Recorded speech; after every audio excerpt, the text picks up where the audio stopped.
Hi, it's John again, and I'm delighted to say in this episode I'll be handing over the reins to the head gardener of Birmingham Botanical Gardens, Wayne Williams, and he's going to be answering all the questions from the On a Budget community. So the best way to grow grass from seed is to either sow it in April or in September. In April time the ground is starting to warm up, and also it should be quite well watered from the winter. Alternatively, you could sow it in September, so the soil is still warm, and hopefully then as well you'd have the autumn rains to keep it well watered. So the best way to encourage a yucca plant to flower inside is to probably feed it with a cacti fertiliser or something that's high in potassium, because it's potassium that creates flowers. But what I would say is that yuccas normally flower when they're mature, so don't expect a young plant to flower. So the types of plants that will thrive in a conservatory all depends on the temperature of your conservatory. So is it heated at night or not? Unheated conservatory, you can grow things like even birds of paradise. In fact, it would go down to temperatures such as just above freezing. Many cacti and succulents would be quite happy in there too. So to stop ants from being around in your vegetable plot, really you could well work the soil. Also try not to have too many sugary substances around as well, because obviously ants love sugary stuff to eat.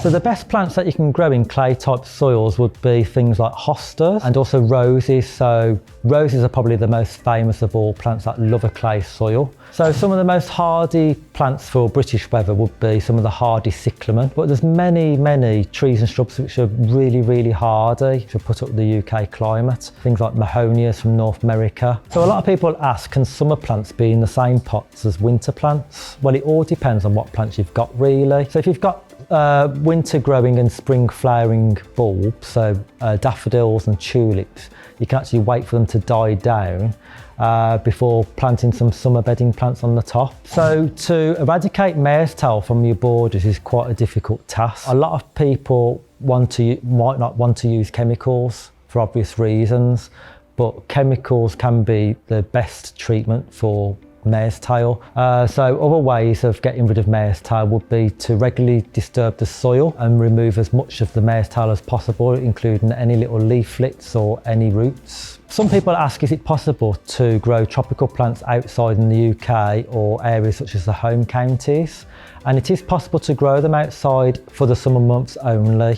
So you would have to bring them inside for the winter time in a conservatory or a glass house. So you can grow fruit trees in pots, but it's very important that you go to your garden centre and ask them or look at the label. So really you need to find fruiting trees that grow on dwarf rootstocks that naturally keep the plants dwarf, so they're more suitable to grow in pots. So a weed can be any plant in the world. In fact, if it's growing in the wrong place at the wrong time, it's a weed. Obviously, many people think that our wild flowers, such as dandelions and daisies and bluebells, are weeds. They are all English wild flowers, but they only become a weed if you don't want them in that area. So if they're in the wrong place or they're a bit of a nuisance, that's what makes them a weed. So the best time to mow your lawn is when the temperatures are above 7 degrees centigrade. So it could be, the first cut could be as early as March, usually the end of March. Telltale signs of overwatering plants would be wilting. So just like with underwatering really, plants can wilt both if they're too dry, or they can wilt if they're too wet as well. So obviously if the plant's wilting, first of all you should just check the compost or the soil that it's in.